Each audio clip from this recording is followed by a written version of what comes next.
So I wanted to ask, so that, we most have been talking about the holdfast books. Yeah. And do you see, people seem to see that as kind of the core of your career. Do you kind of see it that way? Or? That's a really tough one because there are 4 books. And if they were 4 short books, they would be taught in colleges and universities as what turned out to be a kind of fictional representation of the entire women's movement from, or at least one view of it, from the late 60s to the end of the century. The last book was published in 2001, I think. And so in a way they are important books, and the people who read them know that they're important books, and people who study science fiction know they're important books. But nobody assigns them in class because it's how many pages? They're big. It would be a whole term's work, or a whole year's work to work on those books, and to really do them justice and discuss everything that's in them. So they stand as a statement of their time. I'm not sure how they relate to now, and I'm not sure how they relate to all of my other work, except that everything that I write is marked by an inclusive gaze because of that experience. I include everyone, women, children, men, dogs, whatever it is, in the story. Everybody's there, to the best of my ability. And I think that's important, and I'm glad to have done it. And my serious reputation rests mostly on those 4 books. But then there's the Vampire Tapestry. Right. And in a way, what I'm looking at, it's really interesting because it kind of reflects something that has plagued other really famous writers in their lifetime, like Conan Doyle, who is famous for Sherlock Holmes stories, and who wrote a whole bunch of really kind of pretty good historical novels about England, medieval England. I think he was kind of answering Walter Scott's kind of things, and he was trying to do something like that. And those books were the ones he thought were his great work. And what do we read? Sherlock Holmes. So here are these 4 books of mine, which I think are the cornerstone. That's where I learned everything I know, really, was in those books. Well, everything important that I know about writing was learned in those books.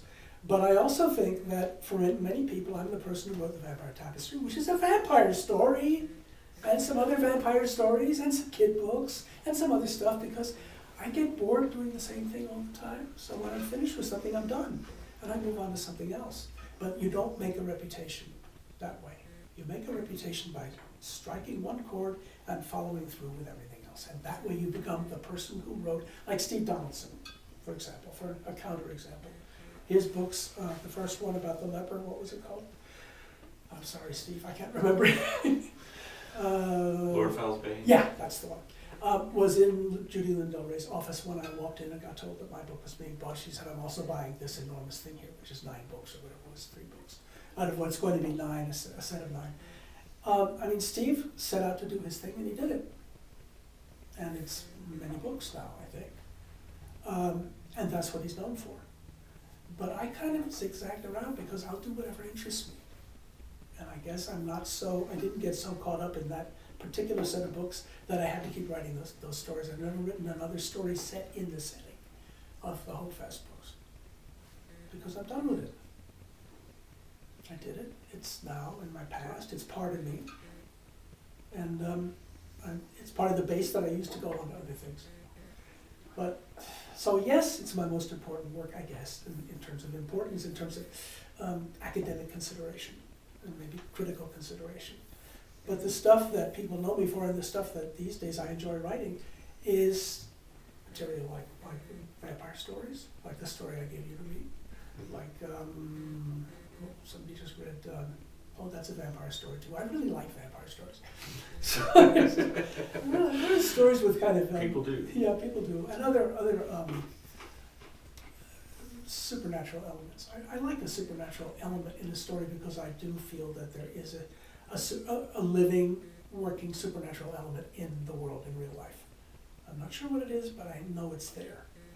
And many people touch it and see it in many different ways. So I like to be able to have that in a story because it gives an element of realism for me as a reader.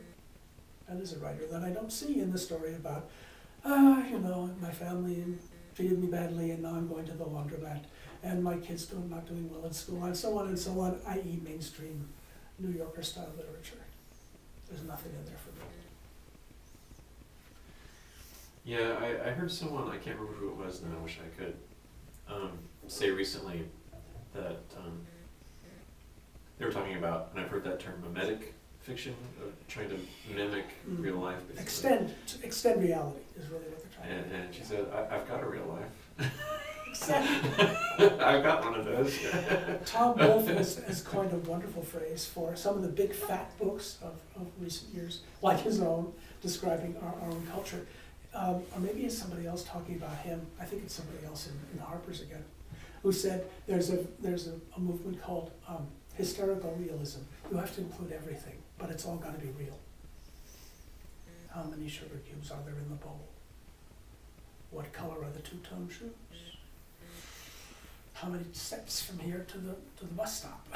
And it's all got to be in there, and every bit, so that you're writing a comprehensive, enormous book about the American novel. I mean, that's the ambition behind it, and it bores me stiff.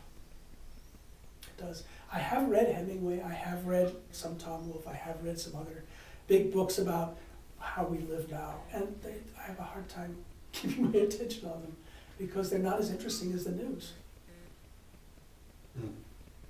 Something like, what's her name? Annie, the Canadian writer, if that's what she is, who wrote The Shipping News. Remember that book? It was a big book a few years ago. That was actually a very good book. And it was about people struggling to connect with each other in a maritime town in Canada. It was excellent. I enjoyed it. Partly because it was an exotic setting for me. And that'll do it too. Because it has something really unfamiliar. If it's all familiar stuff, I'm not going to stay with it. Boring. So, I guess I wanted to ask, maybe this is an unfair question. Go ahead. We were talking about your important work, right? Your important work. And do you think you broke ground for women writers who came after you? And if you do, I guess this is the have you influenced the field question. I mean, and if you have, do they realize it? It depends on who you talk to. An interesting thing happened right after the big feminist boom in the 70s in science fiction, women's science fiction. Younger writers came along who started saying, well, I'm not a feminist because I want to write about whatever I feel like writing about. They felt that the word feminist defined the kind of thing you could write about, that you couldn't write about other things than women's issues, so-called.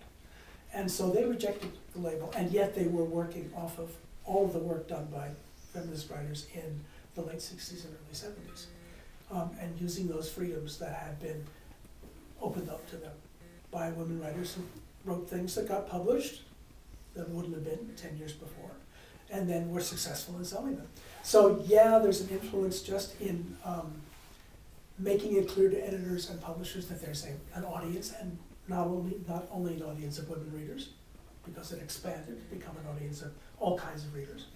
The more stuff we wrote, the more people read it. So there was a genre-wide influence that all of us had, but among which some younger writers acknowledged and others were very hasty to push away and say, no, that has nothing to do with me.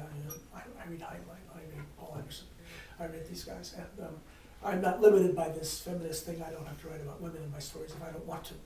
I mean, it was a very defensive thing, and kind of dismaying to us older writers who said, my God, what did we do this for? They're using the freedom we made for them, the path that we cleared, and they're making it broader, and they're pretending that it has nothing to do with us, that they're against us. That was very difficult. Later on, some of that went away, when people stopped using the word at all. I mean, feminist is a word you don't hear very often now. Right. And so it became a non-issue, and some men started actually writing about what they hoped would be realistic women characters. So it did spill over in all kinds of ways. But in more recent years, in the 90s, I have had writers say to me, your books were very very influential for me.